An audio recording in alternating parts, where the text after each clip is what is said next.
Assalamualaikum warahmatullahi wabarakatuh. Bismillahirrahmanirrahim.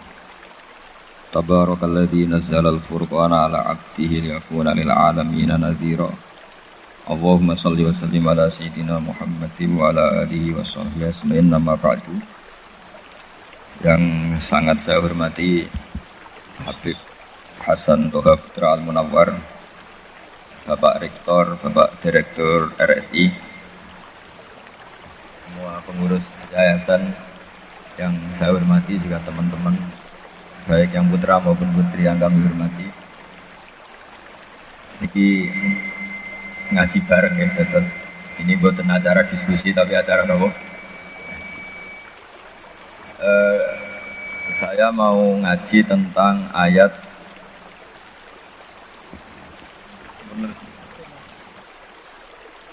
Qul bi fadlillahi wa bi rahmatihi fa bidzalika falyafrahu. Ajarkan Muhammad atau katakan Muhammad pada umatmu, sebaiknya atau seharusnya mereka hanya gembira dengan melihat fadlnya Allah dan rahmatnya Allah. Ini harus kita pahami mulai dari konstruksi yang paling pokok, yaitu akidah. Dua ahwal, ahwal itu satu perilaku sosial. Tiga mutamimat, sesuatu yang tidak pokok tapi kita butuhkan dalam mengawal hidup ini. Saya beri contoh, orang itu sampai maksiat itu karena cari kesenangan. Misalnya baru penat itu, ingin seneng, ada orang yang macam-macam lah, ingin melihat maksiat, apa itu pornografi, apa nyabu, apa macam-macam. Itu sebetulnya agama punya konsep yang luar biasa, yaitu seharusnya seseorang itu gembira dengan ketaatan. Lalu pertanyaannya, caranya gembira gimana? Gembira itu mudah. Jadi misalnya kamu sujud sama Allah Subhanahu wa taala. Terus cara berpikir begini, ini sekaligus ijazah. Cara berpikir begini. Ya Allah, ini kata Sayyidina Ali, kafani izzan an aku nalaka abdan wa kafani fakhron an takuna li rabban. Ya Allah, betapa sialnya saya andaikan saya jadi budak dari makhluk yang sama. Misalnya sampean itu seorang kiai atau rektor atau doktor atau orang terpelajar, kemudian kamu jadi budak atau hamba dari makhluk yang setara, betapa hinanya saya. Maka kata Sayyidina Ali, ya Allah, saya ini cukup bahagia, cukup bangga karena jadi budak, jadi hamba dari zat yang super atau yang maha super. Jadi kok Allah Subhanahu. Sehingga ada kebahagiaan yang luar biasa karena menjadi hambanya Allah Subhanahu wa taala. Setelah bangga dengan jadi hambanya Allah, maka kita akan malu. Malu misalnya, kok saya bahagia itu nunggu melihat pornografi, melihat maksiat. Itu terus menjadi malu. Kenapa saya bisa didikte oleh hal-hal seremeh itu? Ya, kita malu karena didikte oleh hal-hal yang seremeh itu. Karena kita didikte oleh nafsu. Jadi izzatun nafsi, satu harga diri seseorang itu harus dihidupkan untuk hanya tunduk kepada Allah Subhanahu. Sehingga Nabi itu melatih satu logika tarkul ma'asi. Nabi itu dulu ketika ada seorang pemuda yang, ya karena mungkin pemuda ya, dia itu mau masuk Islam, tapi uniknya kata pemuda tadi, tahu masuk Islam tapi asal dibolehkan bebas zina. Jadi ini agak sableng. Jadi mau masuk Islam syaratnya dibolehkan apa? Zina atau free sex, karena orangnya agak hiper. Itu Nabi tidak langsung mengancam dengan neraka, enggak. Ketika mau pamit gitu, semua sahabat melarang. Mah itu jangan, kamu jangan suan Nabi. Itu permintaan yang enggak masuk akal. Setelah lama ditahan, terjadi kegaduhan di masjid. Nabi dengar, itu ada apa? Itu ada pemuda yang mau masuk Islam tapi yasta'dzinuhu bizina. Tapi mereka minta izin ke Nabi untuk tetap boleh zina. Kata Nabi, pemuda itu suruh masuk, suruh menghadap saya. Ketika menghadap Nabi, saya ulang lagi, ketika menghadap Nabi, Nabi mengajarinya itu luar biasa. Nabi tidak langsung mengancam dengan neraka atau dengan azab tunda, tapi kata Nabi, atuhibbuhu li ummik. Kamu suka kalau ibu kamu itu jadi demenannya orang banyak? Pondok ya Nabi, yang demen ibu saya tak bacok kan. Karena ini agak preman, di mana-mana orang nakal agak preman. Atuhibbuhu li bintik. Kamu suka kalau putri kamu ya digitukan orang-orang. Oh ya enggak Nabi, yang gitukan putri saya tak bacok. Atuhibbuhu li kholatik. Kamu suka kalau bule kamu digitukan. Atuhibbuhu li ammatik. Kamu suka kalau saudara bapak kamu digitukan. Nabi itu mengeset ya. Cara sekarang cuci otak mungkin. Nabi itu meluruskan otaknya anak muda itu.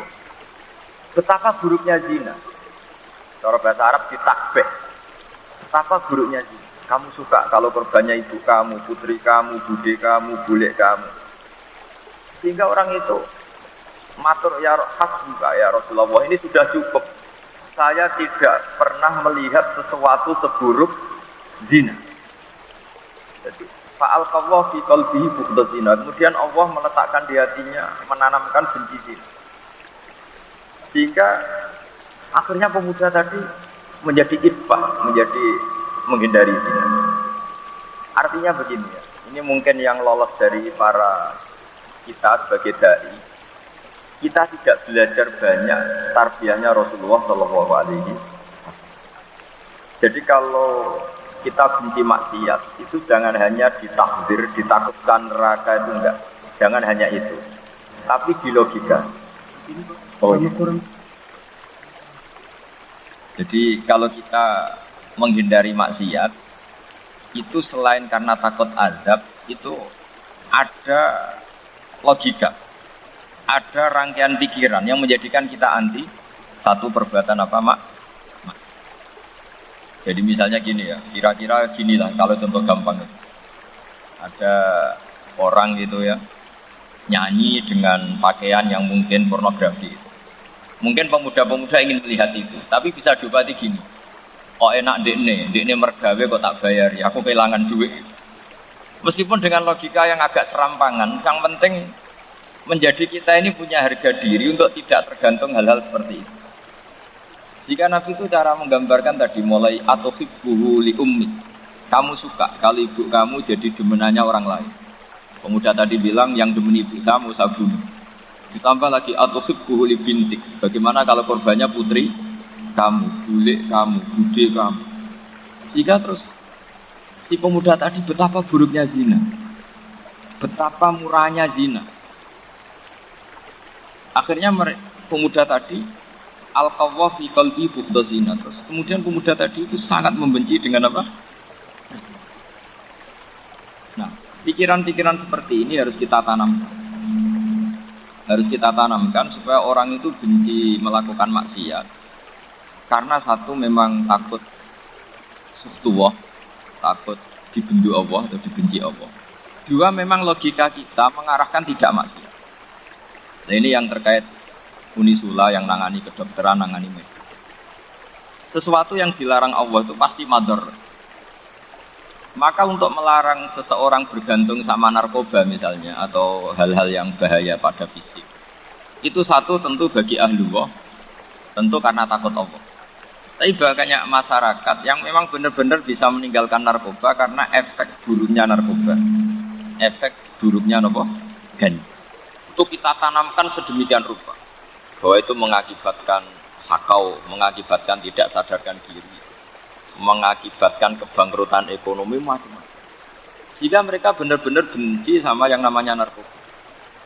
Jadi di antara manhajul Quran itu kalau mentakbih, memburuk-burukkan maksiat itu mesti dikritik innahu kana fahisyah, innahu kana fahisyata wa maqta wa sa'a sabila, innahu kana fahisyata wa sa'a sabila, diulang beberapa kali. Sehingga dibutuhkan kecakapan untuk menganggap satu hal yang buruk itu fahsyah, sesuatu yang enggak rasional, sesuatu yang tidak positif, sesuatu yang pasti berdampak negatif. Sehingga kalau misalnya tadi dibacakan oleh Qori kuntum khaira ummatin ukhrijat linnasi ta'muruna bil ma'ruf wa tanhauna 'anil munkar. Untuk berhenti dari kemungkaran itu satu takbihun litilkal munkar atau litilkal munkarat, bahwa munkarat itu kita cap, kita stigmasi bahwa itu buruk sekali. Seperti Nabi mengajarkan pemuda tadi, masa kamu suka ibu kamu digitukin lelaki lain, putri kamu, bulik kamu, bude kamu, sehingga orang ini pikirannya termindset betapa buruknya zina. Sama seperti kita sukses memindset betapa buruknya narkoba, betapa buruknya bahan-bahan terlarang. Begitu juga seterusnya, terus pengkhianat dan sebagainya. Tapi problem manusia adalah dia itu akan mencari kebahagiaan atau kesenangan sesaat. Maka caranya gimana? Keinginan senang lewat maksiat ini dilawan dengan nyaman dengan taat. Kita ulang lagi, nyaman dengan taat. Sehingga ulama dulu punya kalimatul munajat, artinya kalimat hubungan pribadi sama Allah yang menjadikan orang itu nyaman. Dan ini yang diajarkan kitab-kitab tasawuf. Kitab tasawuf itu sukses mengajarkan melihat alam raya ini semuanya nyaman, termasuk yang mengecewakan. Itu dianggap nyaman. Saya berkali-kali mengajarkan ilmu ini karena ini musalsal ila Rasulillah sallallahu alaihi wasallam. Itu pernah suatu saat Imam Ahmad itu dipanggil sama tetangganya, anak muda. Tentu Imam Ahmad ini orang yang sangat soleh, sangat waroi, sangat tunduk sama perintahnya Allah dan Rasul. Pemuda tadi manggil, ya Ahmad, datang ke rumah saya. Imam Ahmad datang. Setelah sampai ke pemuda tadi, sudah pulang lagi, saya tidak butuh kamu. Pulang lagi. Setelah sampai rumah dipanggil lagi, ya Ahmad, datang lagi. Datang lagi. Oh, saya tidak jadi butuh, pulang lagi. Sampai 3 kali. Dan itu perangai ekspresi Imam Ahmad itu atau ulama lain yang sesoleh beliau itu nyaman, indah. Beliau tetap senyum-senyum, nyaman. Beliau tidak tersinggung, tidak terprovokasi, pokoknya tidak tersinggung, kelihatan nyaman. Lama-lama pemuda ini terus tanya, ya Ahmad, kamu saya perlakukan seperti ini kok tidak tersinggung? Kamu senyum-senyum saja, happy-happy saja. Jawabnya Imam Ahmad itu unik. Wahai pemuda, saya kamu panggil itu senang sekali. Karena kata Nabi, kalau kamu iman dengan Allah dan Rasul, maka hormatilah tetangga. Jadi saya senang. Karena nuruti perintah Allah untuk menghormati tetangga. Jadi tidak ada urusannya dengan kamu. Kagetnya kayak apa? Jadi dipanggil tetangga ya senang karena melakukan perintahnya Allah dan Rasul, yaitu ikramul jar, fal yukrim jarah. Disuruh pulang, kamu ingin saya pulang, ya saya pulang. Disuruh datang, ya saya datang. Jadi saya tidak tersinggung, saya tidak ada urusan dengan kamu. Urusan saya dengan Allah Subhanahu. Itu kalau bapak-bapak istrinya ngomel terus sabar itu ya bagus. Saya tidak punya urusan. Kalau kamu terprovokasi oleh istri, berarti kamu didikte oleh makhluk. Masa seorang rektor didikte makhluk? Kan tidak keren. Apalagi seorang Habib didikte makhluk, kan enggak keren. Yang bisa mendikte kita hanya Allah Subhanahu wa ta'ala. Dan Allah mendikte kita, mengajarkan kita wa ashiruhunna bil ma'ruf fa in karihtumuhunna fa asa an takrahu shay'an wa yaj'alallahu fihi khairan katsira. Jadi cara melihat istri kita bawel gitu atau cerewet, alhamdulillah ini ada pahala tanpa modal, cukup sabar. Kalau istri kamu sedang mesra, malah mintanya ke mall, malah biayanya tinggi. Murah mana dapat pahala dimarahin sama saat mesra minta ke mall? Milih yang pertama kan? Nah ya itu tidak usah modal kan? Ya gitu aja. Jadi kalau istri sedang marah bawel, anggap saja ini rezeki. Dapat pahala tanpa apa? Biaya. Kalau pas rukun malah nantang ke mall, biayanya malah tinggi. Jadi ulama dulu itu melihat dunia itu happy. Pernah Imam Syafi'i dikasih tahu, orang yang tadi nyium tangan kamu ya, itu di rumah menghujat Anda. Jadi dia sopan hanya di depan Anda, kalau di luar menghujat Anda. Jawabnya Imam Syafi'i lucu. Ya baguslah. Yang cerita ini kaget. Kenapa bagus ya Aba Abdillah? Kalau manggil Imam Syafi'i ya Aba Abdillah. Ya berarti saya masih wibawa, di depan saya tidak berani katanya. Jadi dipandang enteng saja. Jadi kalau kamu di depan kamu istri kamu tidak berani belanja, tidak ada kamu belanja banyak, anggap saja Anda wibawa. Jadi enteng saja. Pernah Imam Syafi'i dikasih tahu, separuh dari kampung Anda itu gak suka kamu. Ya baguslah, kenapa? Oh nak rarukun malah bakal utang katanya gitu. Kira-kira yang utang itu yang rukun apa yang neng-nengan? Yang rukun. Jadi enteng saja. Masyhur itu makalahnya Imam Syafi'i. Waman asa'a ilaika faqad atlaqaka. Orang yang berbuat buruk sama kamu berarti membebaskan. Kalau saya sedang nenengan sama Habib Hasan Toha Putra, beliau naik Alphard nggak nawarin saya sah karena baru nenengan. Tapi kalau sedang rukun malah harus repot mana? Rukun sama tidak rukun? Repot rukun sebetulnya. Jadi Imam Syafi'i itu happy saja. Kalau sedang rukun sama tetangga ya dianggap rukun itu satu kenikmatan. Sedang tidak rukun ya dianggap satu kenikmatan. Jadi orang dulu itu serilek itu melihat dunia. Kalau kita kan enggak, ego.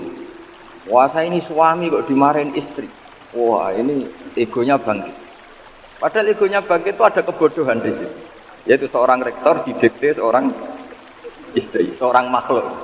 Apalagi kalau Anda daftar wali itu tidak akan jadi wali. Ini wali kok tunduk sama makhluk. Karena didikte apa? Makhluk. Maka Imam Ahmad ketika tetangganya bully gitu ya santai saja beliau happy. Ketika pemuda tadi eskal janggal, kenapa kamu nggak tersinggung ya Ahmad? Memangnya saya harus tersinggung gimana? Kan tak panggil tidak jadi, tak panggil tidak jadi. Hei pemuda, saya ini tidak punya urusan dengan kamu. Saya nuruti kamu karena perintahnya. Saya senang melakukan perintah Allah, harus berbaik sama kamu. Sampai 3 kali. Jadi kebahagiaan ini pula yang harus kita latih dalam melakukan ketaatan. Tapi kalau kita sudah tidak bahagia dengan taat itu bahaya sekali.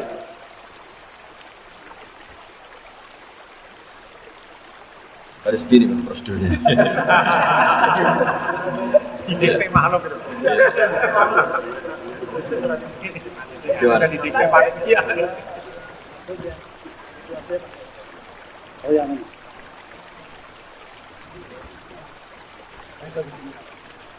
Anu tuh.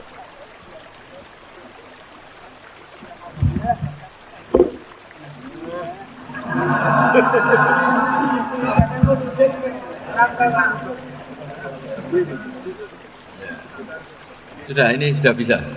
Oh,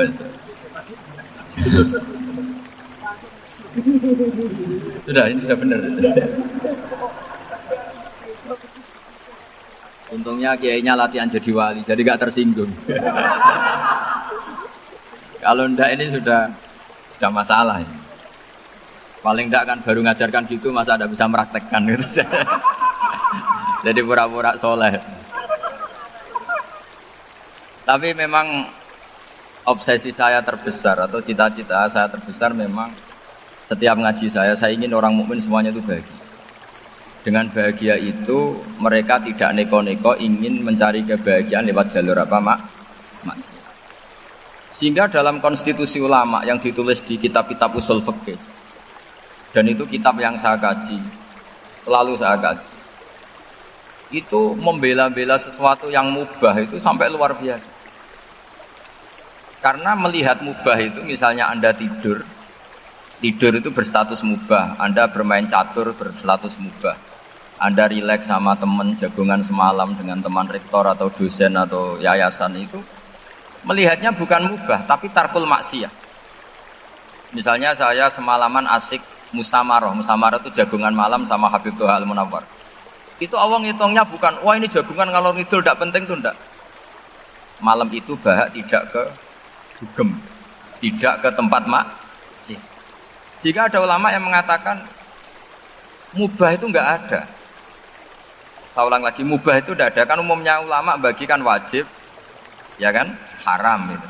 Terus diantaranya mubah, sunat, makruh. Ada ulama yang mengatakan mubah itu tidak ada. Kenapa? Logikanya begini, itsma min mubahin illa wa yatahaqqaqu bihi tarku haramimma.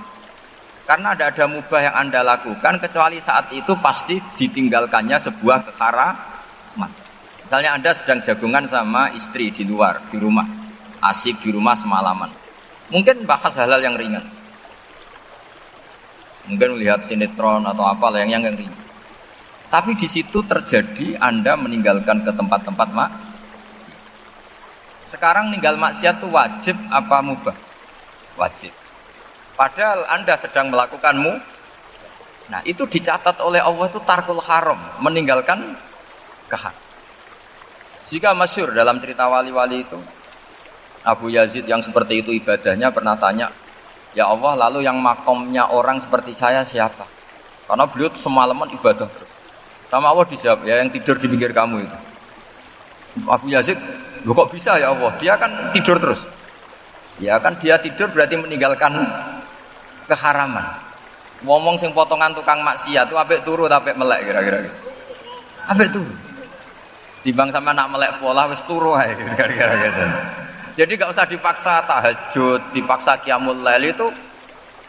Iya kalau qiyamul lail. Kalau dapat informasi, ke sini ikut saya terus katut kan repot. Jadi perlawanan terhadap maksiat itu sebetulnya gampang dalam Islam karena tadi nggak ada sesuatu yang mubah kecuali saat dilakukan berakibat meninggalkan keharaman. Mudah sekali. Jika banyak orang jadi wali itu karena melakukan mubah. Itu ada orang jadi wali itu karena sering makan. Ya makan biasa. Karena ketika makan, ya Allah, betapa doifnya saya. Katanya saya presiden, katanya saya rektor, saya kiai. Ternyata kalau nggak makan tuh lemes. Apa hebatnya makhluk yang bergantung makhluk yang lain, yaitu makanan. Nah karena seperti itu terus dia al-laja ilallah, terus dia sungkeman ning Allah. Betapa lemahnya saya. Sebab itu ketika Quran mengkritik dan dengan tanda kutip kemungkinan Tuhannya Isa bin Maryam, itu ngeritiknya sederhana Quran itu. Mal masih ibnu Maryam illa rasul qad khalas min qablihir rusul wa ummuhu siddiqah kana yaqulanit ta'am. Isa itu tidak Tuhan, wong dia makan. Kamu kebayang nggak misalnya punya Tuhan, tadi Tuhan mampir ke rumah saya, dia lemes. Setelah tak kasih makan sehat lagi gitu. Itu kan nggak kebayang. Gitu. Tapi Tuhan marung di rumah saya, lemes tak gratisin, kayaknya tidak punya uang gitu. Setelah makan, gairah lagi. Kebayang nggak punya Tuhan seperti itu. Jika Quran kalau gojlok sederhana, karena yakulanit ta'am. Jika wali-wali itu kalau makan itu sadar lemahnya dirinya, betapa dirinya tergantung makanan. Sesuatu yang tergantung itu artinya tidak hebat, tidak Tuhan. Jadi untuk menjadi wali, untuk menjadi dapat ridhonya Allah itu sebenarnya sederhana. Termasuk ada cara jadi wali yang agak kacau, tapi ini ya benar, asal niatnya benar. Misalnya Unisula besar, ya kurang besar lagi. Kita sudah punya uang, kurang banyak uang lagi. Itu Nabi Ayub. Itu kan seorang nabi. Pernah diuji Allah, ini ada di Sahih Bukhari. Nanti kamu tanya, hadisnya sahih enggak? Ini ada di Sahih Bukhari. Kadang orang kota itu aneh, enggak ahli hadis tapi tanya, sahih enggak? Padahal andekan dibodohi sahih ya ngandel saja. Jadi kadang ya aneh. Enggak tahu kok tanya itu. Itu Nabi Ayub itu sudah kaya, pas itu sudah kaya. Bukan cerita yang masih miskin, memang sudah kaya. Beliau di kamar dihinggapin satu belalang dari emas. Setelah belalang itu dikejar, ternyata yang jenis itu banyak, semuanya dari emas. Ngambil sana sini, ini yang kesa ini dipenuhin, saku ini dipenuhin, sampai banyak. Sama Allah digojlok, kamu itu nabi saya, kenapa kamu mengumpulkan harta sebanyak itu? Kamu itu nabi saya kok rakus? Jawabannya Nabi Ayub unik. Ya Allah, siapa yang bisa kenyang dari rahmatmu? Ya, jadi kalau kamu punya uang 1 miliar, kok ingin 1 miliar 100, ingin 1 miliar 200, itu cara ngitung bukan uang. Ya Allah, siapa yang bisa kenyang dari rahmatmu? Karena rahmat Allah tidak terbatas, sudah Gusti tenang saja. Meskipun saya gini, rahmat Anda tidak akan habis. Sehingga waroi ada ilmunya, tomak juga ada ilmunya. Termasuk ragus itu juga ada ilmunya.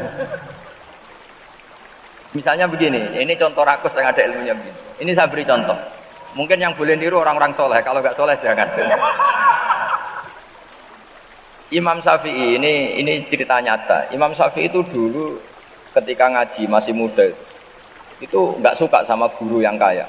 Kebetulan dia punya guru miskin terus. Namanya Sufyan As-Tsauri itu miskinnya Masya Allah. Sufyan bin Uyainah juga miskin. Jadi dia miskin, punya guru miskin terus. Sehingga idolanya ya sama guru-guru yang miskin. Suatu saat guru-guru ini menyarankan dia ngaji Imam Malik. Imam Malik itu kaya raya. Itu babutnya Imam Malik kalau diinjek itu mata kakinya tidak kelihatan saking halusnya. Kalah Indonesia kalah. Itu Imam Malik tuh gaya. Kalau ngaji di kursi tinggi terus pakai bukhur itu, pakai jubah Arab yang mahal. Pokoknya mewah kali Imam Malik. Terus dia mulai ini kiai kok kaya. Kemudian setelah beliau alim tanya, saya harus ngaji siapa setelah ilmu jenengan habis kira-kira gitu. Kata Imam Malik, sudah, kamu tidak usah perlu ngaji saya, kamu sudah alim alama. Terus Imam Malik datang ke Baki. Zaman itu Baki itu semacam kayak rentalan ya, semacam Grab lah kalau dulu. Mana kafilah yang mau ke Irak? Ya sudah terus. Oh kita mau ke Irak. Ini antar ke Muhammad bin Hasan As-Syaibani. Itu dibiayai sama Imam Malik. Grabnya ya dibayarin, itu kafilahnya itu ya dibayarin. Imam Syafi'i disangoni surrotan min dhahabin. Jadi satu kepes uang dikasihkan. Itu pernah tak hitung semurah-murahnya itu sekitar 60 juta. Imam Syafi'i mulai mikir, kiai yang saya kritik lomo, sing kiai miskin tak puji, gak pernah ngamal kan, tentu orang miskin gak ada. Setelah datang ke Muhammad bin Hasan As-Syaibani, beliau itu pakar usul fikih, muridnya Abu Hanifah. Beliau al-usuli, pakar usul fikih. Itu Muhammad bin Hasan As-Syaibani itu kalau ngitung emas, itu di ruang tamu. Uangnya miliaran, emasnya banyak. Dari kota ini dipindah ke kota ini. Emas kalau ngitung di ruang tamu. Bukan di kamar, di ruang tamu.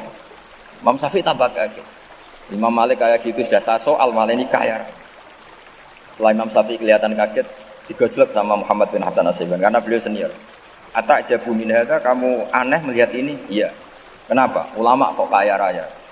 Terus kata Muhammad bin Hasan, ya sudah, uang ini tak kasihkan orang-orang fasik, binti gue demenan, gue nyabu, gue macam-macam. Oh jangan, nanti dipakai maksiat. Oh jenengan mawon sing suka. Semenjak itu Imam Syafi'i rubah mindset. Jadi kalau kampus ini ingin akreditasi A, ingin mulia, ingin apa, kamu ridho kalau yang punya prestasi seperti itu adalah orang-orang fasik. Ridho enggak? Enggak kan? Maka didoakan ini. Nah itu namanya berpikir secara usuli. Kamu jangan hanya nuruti karena berpikir waroi terus kamu benci kekayaan, benci pangkat, benci apa, tidak bisa seperti itu. Karena pangkat dan kekayaan ketika dikelola secara kesolehan maka akan menjadi energi positif yang luar biasa. Semenjak itu Muhammad bin Hasan As-Syaibani berhasil mendidik Imam Syafi'i. Sampai akhirnya keterusan Imam Syafi'i berpendapat kalau orang Islam bisa bikin rumah tingkat kok punya rumah reok, itu haram. Akhirnya keterusan. Kalau bisa jadi bupati, kok jadi ketua RT juga haram. Karena al-Islam ya'lu wala yu'la. Islam itu luhur, bukan bisa diluhurin. Sehingga rata-rata orang Syafi'iyah, termasuk kiai-kiai Indonesia, itu rata-rata ya agak-agak politikus. Ya agak-agak kedonyan, mungkin sebagian kedonyan tenan gitu. Karena gak ridho gitu loh. Kalau kesempatan itu dikuasai orang fasik, kemudian menjadi kekuatan maksi. Coba kalau bupati itu orang yang fasik, kemudian programnya supaya rakyat seneng semalaman dangdutan yang purno, misalnya. Supaya rakyat seneng dibolehkan dugem, dibolehkan judi. Tapi kalau yang jabat orang soleh, kan ada beberapa perda yang menolak penyakit apa? Masyarakat. Jadi kamu jangan melihat bahwa kepangkatan ini hanya sebagai alat korupsi, alat otoriter, enggak. Asal kena orang soleh, maka ini menjadi energi kesolehan atau energi positif. Sebab itu ketika Allah muji para nabi yang soleh, diantaranya disifati apa? Faqad ataina ala Ibrahim al-kitab wal hikmata, terusannya wa atainahum mulkan azim. Dan Nabi Ibrahim dan keluarganya tak kasih kerajaan yang besar. Nah sekarang masih banyak orang yang cara pandang ngapain bikin unisula yang megah, ngapain berambisi punya akreditasi A dan sebagainya. Menyoal seperti itu salah secara usul fikih. Karena secara usul fikih kesempatan yang baik tentu harus diperjuangkan oleh orang-orang yang soleh. Karena ini supaya jadi otoritas yang positif. Itu dulu ada latihannya. Jadi orang dulu itu gampang sekali ketika milih miskin ditanya, kenapa miskin?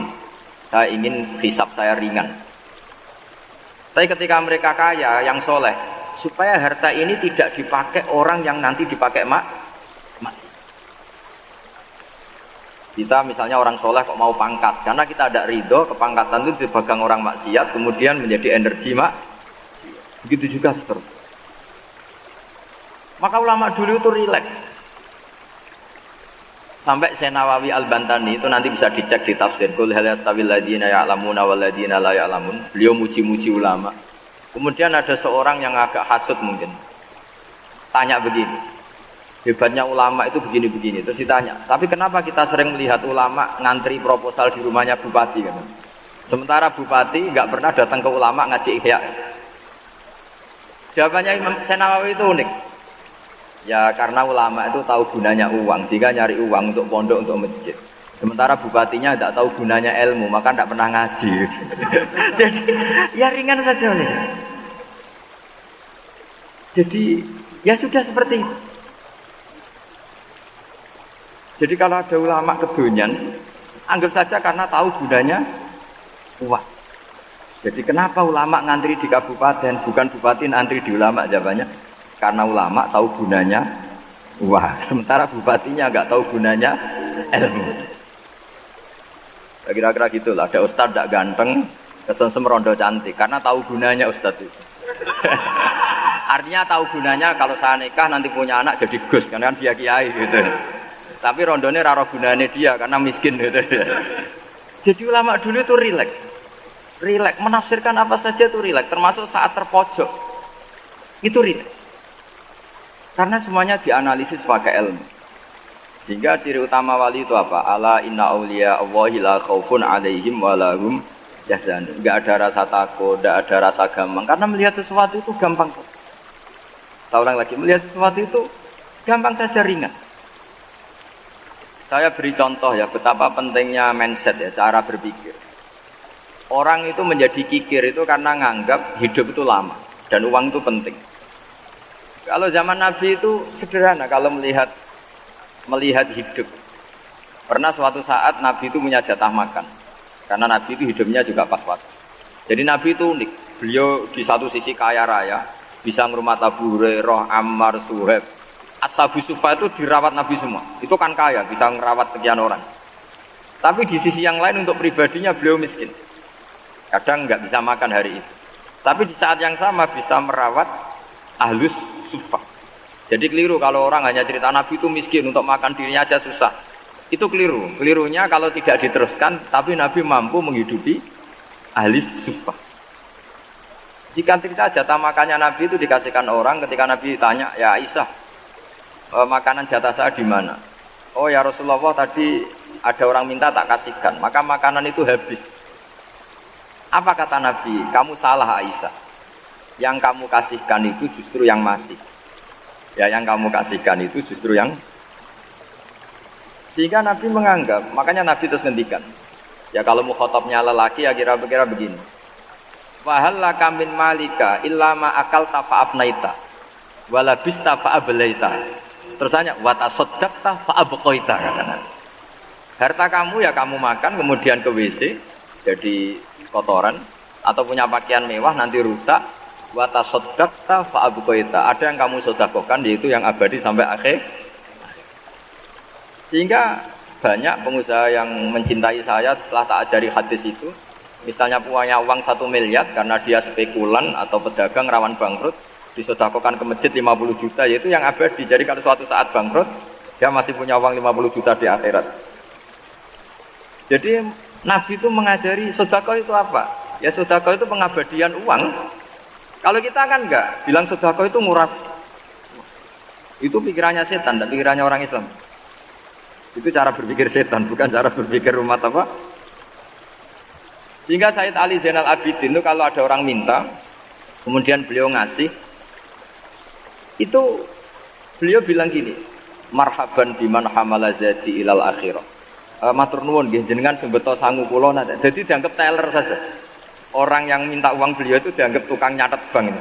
Karena sudah ditabungkan, ya sudah. Kalau kita kan enggak, wah pengemis itu ganggu gini-gini. Kecuali pengemis profesi ya mungkin kita agak-agak enak. Mari zaman akhir tuh ada pengemis apa? Profesi. Jadi repot. Terus tak beri contoh lagi kebahagiaan ketika kita milih Islam moderat. Islam kita diajarkan guru-guru kita, utamanya oleh guru kita Mbah Maimun.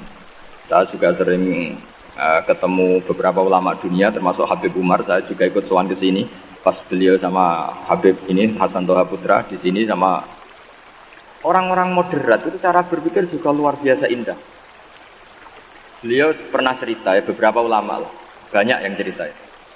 Saya pernah diceritani seorang alim ketika ada orang ekstremis itu, mau ngebom di tempat maksiat. Kebetulan yang maksiat itu kebanyakan ya orang Islam. Karena di negara yang mayoritas Islam. Ditanya sama Syekh Sa'rawi. Syekh Sa'rawi itu mufassir top di mana? Mesir. Ini mau tak habisin karena mereka orang Islam kok maksiat terus. Terus ditanya sama Imam Sa'rawi. Laumatu ala khini ma'asihim aina masiruhum. Kalau mereka mati dalam keadaan maksiat, mereka kemana? Ya ilanar, mereka pasti masuk neraka. Terus ditanya sama Imam Sa'rawi, wahal masiruhum ilanar muradun nabi amla. Punya umat maksiat kemudian mati masuk neraka, itu yang diinginkan Nabi apa enggak? Ya tidak aja. Ya sudah, enggak usah dibom, ditunggu tobatnya kata. Karena kalau mati dalam keadaan itu ke neraka dan itu tidak yang diinginkan Rasulullah Sallallahu Alaihi Wasallam. Terus ekstremis ini menjadi tobat, tidak berpikir ekstremis Mas. Jadi orang itu harus berpikir mindset yang baik. Meskipun kadang berpikir baik itu ya agak-agak kacau. Ada seorang wali majdub itu kalau berdoa agak kacau, tapi nggak bisa dibantah. Masyhur itu doa itu. Ini sekaligus ijazah, tapi kalau sebelum wali nggak boleh. Itu datang ke makamnya Rasulullah SAW. Terus doanya itu begini. Ya Allah, sekarang terserah Engkau. Ya Allah, sekarang terserah Engkau. Jika saya kamu jadikan orang soleh, jika saya Engkau jadikan orang soleh, maka surra habibuk, maka kekasihmu ini senang. Yang susah musuhmu yaitu setan. Tapi kalau Engkau menjadikan saya orang fasik, maka yang susah kekasihmu, yang senang musuhmu. Jangan punya dua pilihan itu. Wah itu kan doa tapi kayak teror itu. Ya jadi berdoa di Raudhah. Wah itu pasti mandi itu karena agak-agak maksa Tuhan itu. Ya Allah, Engkau punya dua pilihan. Jika saya jadi orang soleh, maka kekasihmu ini senang. Musuhmu yang susah yaitu setan. Tapi jika saya jadi orang fasik, maka musuhmu yang senang, kekasihmu yang susah. Mohon terserah jenengan, mau menyenangkan kekasihmu, apa menyenangkan musuhmu gitu. Kira-kira gimana? Kalau tertarik boleh doa itu dipraktekkan. Tapi kayaknya kalau copy paste itu gak keren, apa? Jadi dulu orang itu muamalah sama Allah dan Rasul itu rileks. Rileks itu nyaman karena ya tadi qul bi fadlillah wa bi rahmati fa bidzalika falyafrah. Sehingga Imam Izzuddin bin Abdissalam itu ngendikan innalladzina yarmunal muhsanatil ghafilat. Di antara kebaikannya ibu-ibu atau mbak-mbak ini harus berstatus ghafilat. Perempuan-perempuan pelupa. Ghafilat itu pelupa. Pelupa dari kenikmatan maksiat sehingga mereka dengan taat. Misalnya ada ibu-ibu atau mbak-mbak atau juga bapak-bapak tahajud, kemudian nyaman dengan tahajud itu. Kira-kira terbersit enggak ingin maksiat? Enggak kan, karena sudah nyaman dengan tahajud, dengan taat. Maka dibutuhkan kenyamanan dalam beribadah. Sebab itu ala bidzikrillahi tatmainnul qulub. Makanya saya termasuk kiai yang setiap ngaji itu happy, seneng. Karena ini untuk kampanye, seneng dengan ngaji, dengan taat itu sudah luar biasa. Kayak apa kalau mereka senengnya kalau nunggu melakukan maksiat. Jadi termasuk bentuk perlawanan kita terhadap maksiat adalah usahakan kamu tuh bahagia, senang dengan taat. Istiqnas billah, mu'anasah billah, farah billah, itmi'nan tumakninah billah. Sehingga ini mencukupkan kita tidak berkebutuhan maksiat. Meskipun kita ya manusia, pasti suatu saat atau sudah pernah maksiat. Serasa diceritakan lah, ini gue semesti gitu. Lah orang-orang dulu itu orang yang sukses mengelola bahagia ma Allah wa billah walillah. Jika wali-wali dulu itu jadi wali itu tidak mesti karena ibadahnya banyak, itu enggak. Mereka orang yang ibadahnya itu biasa. Biasa-biasa sekali. Ulama-ulama dulu ibadahnya biasa sekali. Tapi qulubuhum ma'allah, hatinya itu ma'allah. Itu ada seorang wali itu jadi wali. Umar bin Abdul Aziz yang dikenal khamisul khulafa. Khamisul khulafa. Di luar khulafa Ar-Rasyidin 4, di antara yang soleh adalah siapa? Umar bin Abdul Aziz. Itu ketika mau meninggal, itu senangnya bukan main. Itu semuanya nangis, beliau senang. Terus tanya, kenapa kamu senang? Memangnya saya kalau mati itu kemana? Ila khairi madhubin ilah, ke zat terbaik. Dibang urip mbek kowe bolet atau mbek arhamur rahimin ya. Yaitu Allah Subhanahu. Jalaluddin Ar-Rumi ketika mau meninggal itu muridnya nangis semua, beliau marah. Kamu harusnya pesta karena saya mau ketemu kekasih saya, malah kamu tangisi. Goblok sekali kamu, katanya. Jadi orang-orang dulu itu luar biasa. Karena tadi mereka tidak ingin ketemu Allah itu dianggap problem. Harus sesuatu yang membahagiakan. Makanya wali-wali itu kalau berdoa begini. Wa khairu ayyami yauman alqa fi, dan jadikan hari terbaikku adalah hari ketika saya ketemu engkau ya. Pernah dengar doa itu? Wa khairu ayyami yauman alqa fi, dan hari terbaikku adalah hari saat ketemu engkau. Aman kan enggak? Sampai mati ku wedi. Saya tidak tahu wedi dosa apa wedi Israel apa wedi malaikat siapa? Mungkar Nakir. Sebenarnya tidak perlu seperti itu. Karena cara pandang Nabi itu ini bisa dipraktekkan. Kalau kamu orang baik, mati artinya apa? Ya baik. Karena husnul khotimah. Kalau kamu orang yang buruk, itu kata Nabi, anggap saja mati itu akhir dari keburukan kamu. Nak kowe urip terus malah maksiat terus. Maka Nabi itu kalau ngajari kita berdoa gini, Allahumma ij'alil hayata ziyadatan li fi kulli khairin wal mauta rohatan li min kulli syarri. Ya Allah, kalau saya hidup ya anggap saja ziyadah fi kulli khairin, berpotensi nambahi kebaikan. Kalau saya mati anggap saja ini akhir dari segala keburukan. Maka saya berkali-kali guyon.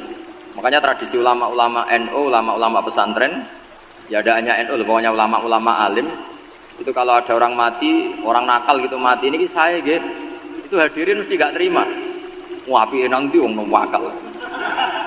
Tapi dipaksa sama kiainya, saya gitu. Lama-lama dipaksa. Saya gitu. Padahal yang hatinya kiai, wis ra iso maksiat meneh, saya gitu. Karena dengan mati berarti saya sudah tidak bisa maksiat lagi.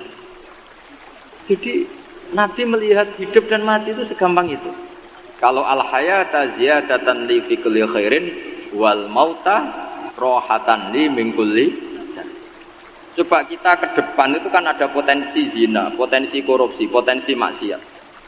Yang bisa menghentikan potensi itu apa coba? Mati ya, udah pinter ya. Sudah maju berarti. Berani mati. Berani. Tapi jangan di sini ngel-ngelo panitia. Yeah. Artinya yang selama ini kita risau dengan kematian, dengan apa? Nabi ngajari kita tadi. Allahumma ij'alil hayata ziyadatan li fi kulli khairin wal mauta rohatan li min kulli syarr. Ya Allah, jadikan hidup ini sebagai bekal menambah kebaikan, dan suatu saat kalau saya mati, semoga itu akhir dari segala keburukan. Jadi artinya Nabi itu ngajari kita itu positif terus. Sama seperti ulamanya tadi. Nak lagi rukun mbek tonggo ya sanggep ae kanca keapian. Nak nenengan ben ra utang ngoten. Dadi pokoke penak terus itu. Nak bojo lagi ngamuk alhamdulillah gak ngajak blonjo. Nak pas rukun ya alhamdulillah kok lagi rukun. Jadi gampang semua. Makanya ada seorang alim itu ngendikan begini, ada yang tanya. Saya tuh dulu ketika kaya, teman saya sering main ke saya. Setelah saya miskin gak ada teman-teman yang ke saya. Dikira si Habib ini kebetulan orangnya Habib itu mendukung keluhan dia, ternyata enggak. Si orang alim itu bilang gini, malah bagus toh gitu. Kowe wis melarat buruhe wong. Ya sudah kamu miskin buruhnya orang lain. Misalnya tukang manol di pasar atau tukang becak. Kemudian teman-teman kamu datang, malah kamu malu tuh jadi tontonan. Bagus kalau mereka lupa, pas kamu miskin tidak ada yang lihat katanya. Jadi apa ya? Dianggap enteng saja gitu. Akhirnya orang ini nggak jadi ngeluh. Selama ini kan kita ngeluh ya, ketika miskin teman-teman nggak datang. Coba kalau mereka datang pas kamu buruh bikin foto di orang lain, mantan bos buruh, malu nggak? Milih datang apa enggak?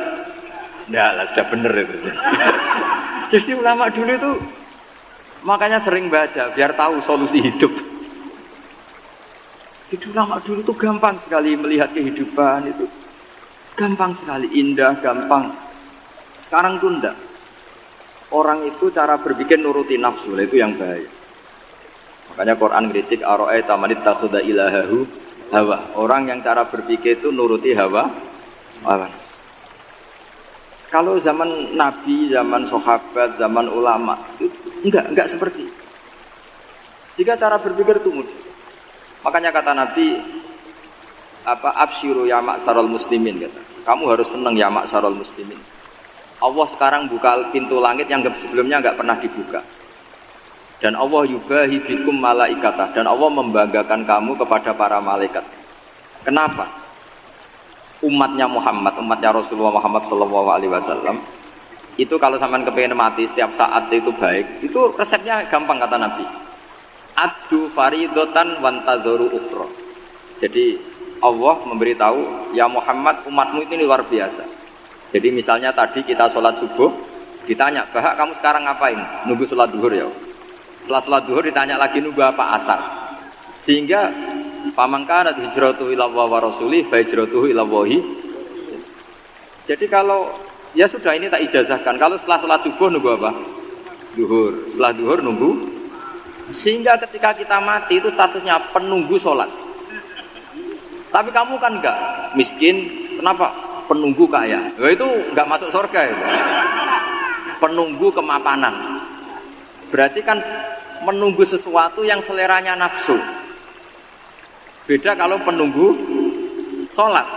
Berarti kamu di dunia menunggu ritual ibadah. Maka diantara ijazahnya Nabi apa? Addu faridotan wantazuru ukhra. Melakukan satu fardu.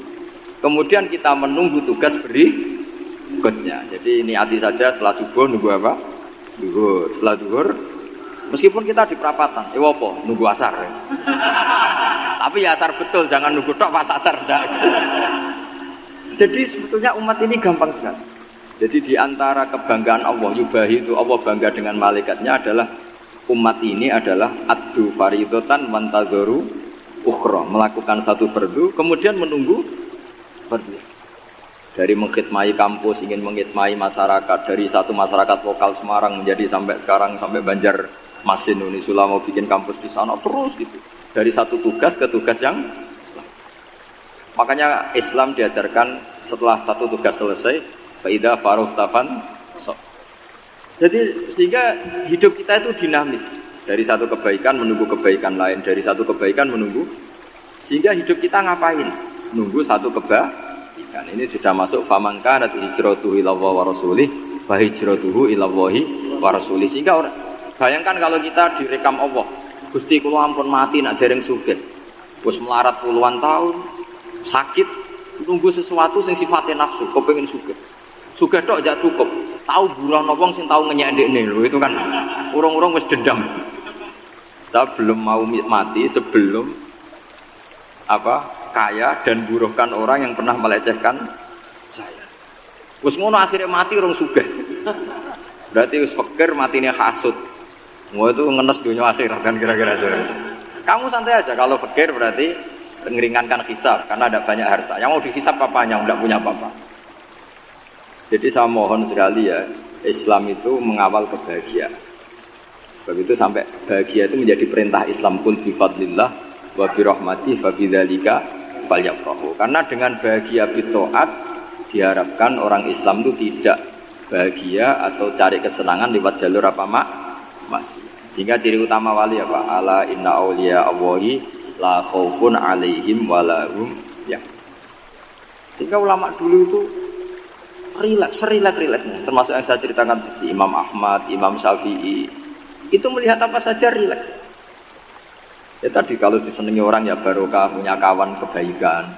Nak dineng ya barokah dineng tinggi tonggo rada utang, ranjuk tulung itu. Jadi rileks saja. Masyhur itu Imam Syafi'i ngendikan waman asaa ilaika faqat atlakoka. Orang yang berbuat buruk sama kamu hakikatnya adalah membebaskan kamu. Atlako itu apa? Membebaskan. Enak gak jadi hidup gitu? Kalau kamu kan enggak, kok gedeng aku salahku apa? Malah kamu ujub dong, orang kok gak tahu salahnya. Kamu jadi suami, istrinya ngomel, kurang apa saya sebagai suami? Ya kurang banyak, enggak ganteng, enggak kaya, enggak ini. Malah kalau diterangkan malah parah toh. Ya sudah rileks saja, kalau dia ngomel ya tadi, alhamdulillah dapat pahala tanpa apa? Biaya. Terus ngomel kan butuh energi, paling yang enggak kuat 3 jam. Nanti juga berhenti apa? Terus ambil nilai positifnya, misalnya ngomel sama suaminya, bagus lah. Kalau ngomel sama tetangga malah kayak apa gitu aja udah. Jadi ulama dulu itu gampang sekali melihat melihat hidup. Rasulullah ya gitu, melihat hidup gampang saja. Ketika tanya, ya Aisyah apa ada sarapan? Tidak ada ya Rasulullah, ya sudah saya tak puasa. Jadi enteng saja. Kadang-kadang beliau ingin puasa, ya puasa sunat, ada sarapan nggak jadi puasa. Rileks. Nabi itu rileks. Kalau ngajari kebaikan juga rileks. Nah sekarang itu banyak orang yang karena mungkin kurang baca, Islam itu kayak menjadi aturan yang bengis, yang repot, yang mengekang. Itu tidak seperti itu. Yuridu wa bikumul yusra wala yuridu bikumul usra. Allah menghendaki agama ini mudah. Sehingga ada sahabat di Imami Mu'ad itu baca Baqarah. Sahabat ini pekerja petani, mufarokoh ditinggal. Ketika Mu'ad lapor, ya Rasulullah ini ada orang munafik, tengah-tengah sholat mufarokoh saya ditinggal. Yang disalahin itu tidak yang tinggal tapi Mu'ad. Afattanun anta ya Mu'ad, kami itu tukang fitnah. Masa ngimami petani pakai surat Baqarah? Jadi yang disalahkan ini imamnya. Kalau kamu jadi imam, sholatnya ya yang cepat. Makanya terus banyak orang kecepatan karena tadi. Jadi Nabi itu enteng sekali. Jadi apa ya? Nabi itu beda dengan yang kita bayangkan beda. Nabi pernah ngaji di masjid, kemudian ada tetangga lewat pakai cangkul ke kebun. Semua sahabat gerutu. Ini orang tidak benar. Ada Nabi ngaji ditinggal saja ke kebun, tidak ikut ngaji. Jawabannya Nabi tidak. Itu bagus, itu ikut sunnah saya. Kenapa ya Rasulullah? Dia kerja nyari halal. Dan untuk menghidupi keluarganya itu juga ajaran saya. Sehingga yang ngaji ya ajarannya Nabi, yang nggak ngaji karena kerja mencukupi keluarga juga ajarannya Nabi. Segampang itu. Oh, kalau kayaknya kamu kan, wes gak roh akhlak kan gitu. Nabi rileks saja nek gini. Sampai bisa lihat itu di Ihya di bab Fadhailul Kasbi. Makanya ini penting sekali supaya orang itu berpikir Islam atau mendakwahkan Islam itu berdasar sanad ya yang muttasil yang pernah dilakukan Rasulullah Shallallahu Alaihi Wasallam. Semoga barokah. Assalamualaikum warahmatullahi wabarakatuh.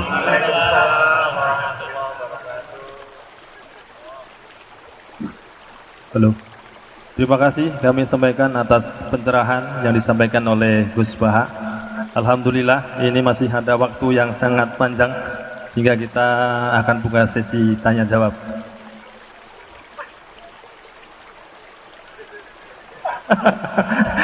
Hanya 2 penanya. Monggo siapa yang mau nanya? Kang Mujib. Ibu? Ibu 1. Ya, monggo. 2 saja. Monggo.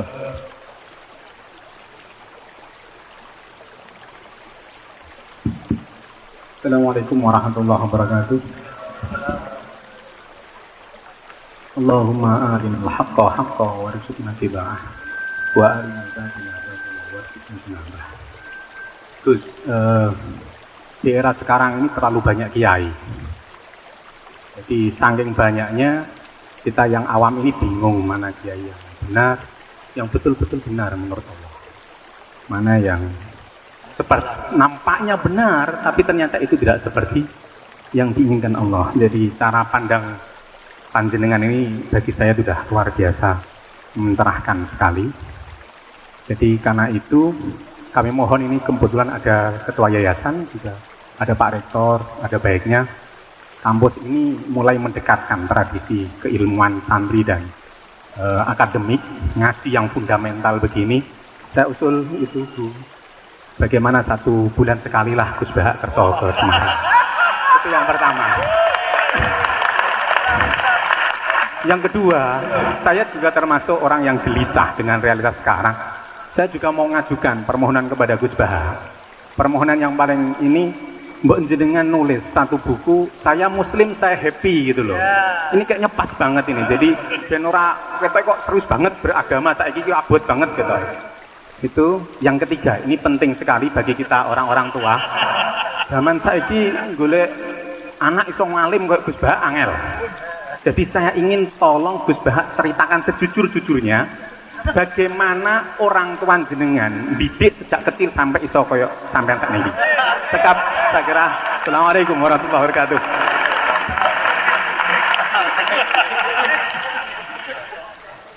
Yang kedua, monggo. Mohon dibantu mic. Assalamualaikum warahmatullahi wabarakatuh. Gus Bahak, kula badhe tanglet.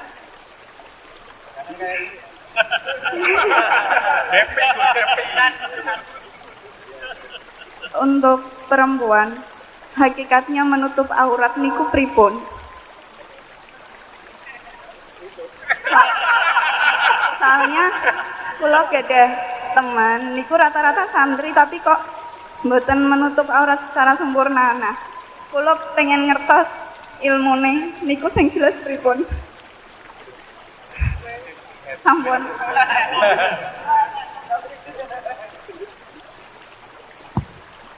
Ini sudah normal ya, pakai ini aja.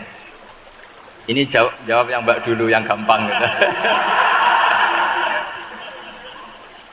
Ya yang jelas itu satrul aurat itu ada yang fisik ya, kayak menutup aurat dalam mazhab Syafi'i kita tahu auratul mar'ah fis sholat itu ada pengecualian ilal wajah wal kafain.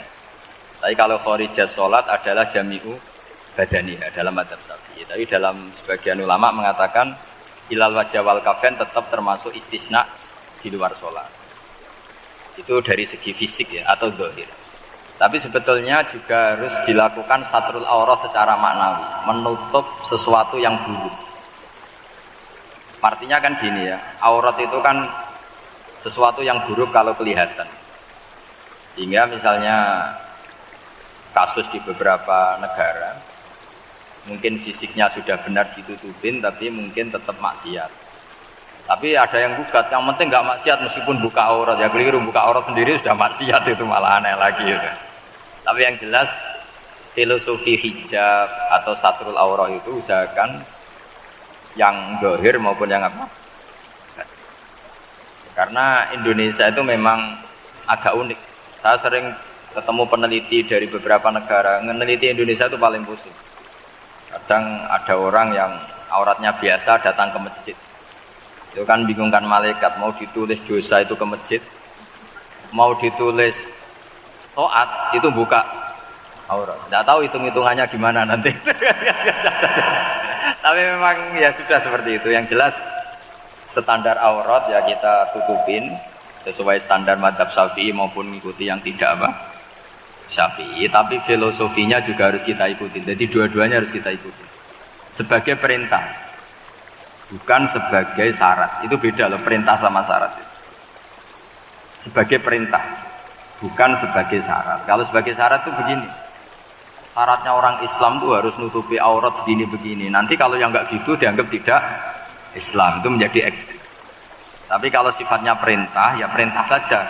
Yang nggak melakukan paling banter dianggap fasikoh atau tidak solihah, tapi tidak sampai menjadi keluar dari Islam. Ya jadi gitu ya. Jadi karena apa ya? Ya sudah seperti itu. Obsesi kita tentu ingin kesolehan. Ingin kesolehan sebagai perintah, saya ulang lagi. Jangan biasakan kalau ada aturan itu sebagai syarat. Misalnya gini, kowe nak ora alim ora anakku, itu bahaya. Mosok ora alim terus ora anakku, karena rata-rata orang itu udah alim gitu. Nanti terputus dari bapaknya semua. Tapi hanya sifatnya perintah. Perintahnya seorang bapak ke kita supaya alim. Makanya ulama mengatakan perintahnya Allah perintah itu lebih rileks daripada disebut syarat. Karena syarat sekali nggak memenuhi menjadi ndak. Makanya Sayyid Muhammad kalau ngarang kitab sering wajibat itu lebih ringan ketimbang apa? Syarat. Jadi beda kalau dalam filosofi ilmu. Jadi gampang perintah. Tentu yang nggak melakukan perintah itu ya kurang baik, tapi tidak sampai keluar dari apa? Islam. Karena perilaku kesolehan itu perintah, bukan syarat. Sehingga Nabi nanti ngendikan beberapa yang masyhur itu kan syafaati li ahlil kabair min ummati. Meskipun umatnya yang nggak benar ya tetap diakui sebagai umat. Jadi beda perintahnya Nabi sih semuanya kalau bisa soleh harus bisa soleh. Tapi tetap ini sifatnya perintah bukan nggak bisa kamu mengatakan syaratnya orang Islam itu dalam beraurat begini, syaratnya soleh nggak pernah maksiat. Memangnya Nabi nggak pernah maksiat. Ya saya kira demikian ya, cukup ya. Nah kalau ini resikonya dia seneng saya, makanya bagus dia tidak seneng saya, jadi enggak. Jadi ini kalau seneng saya malah ngatur-ngatur gini. Ya. Terus soal ngaji di sini tiap bulan itu jelas tidak satu rutin karena kalau sampean sopan di mana-mana ngaji itu datang ke kiainya.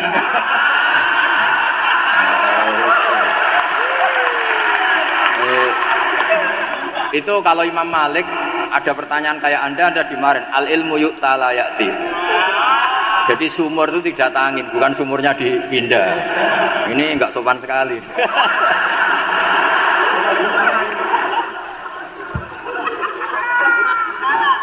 Terus menyangkut orang tua, kenapa saya alim? Itu juga enggak boleh dijawab. Rata-rata orang itu udah alim, masa orang tua seluruh Indonesia salah? Itu ada hikmahnya sendiri.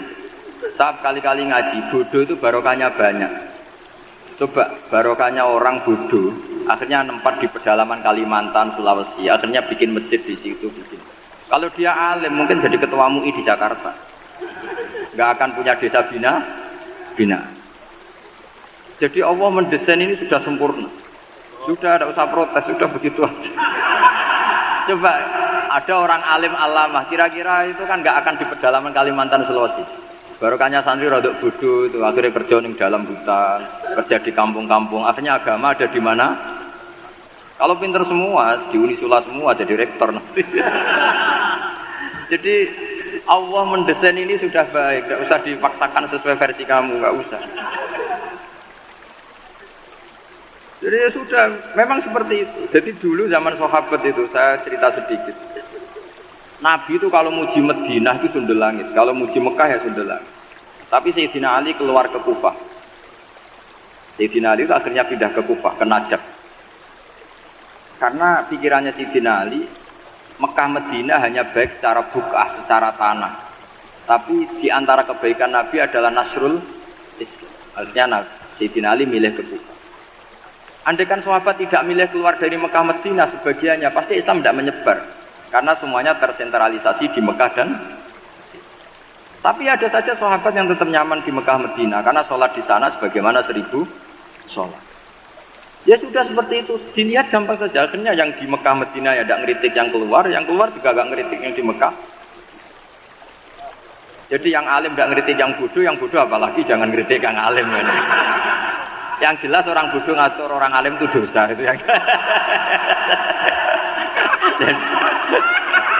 Ya, akhirnya demikian. Assalamualaikum warahmatullahi wabarakatuh.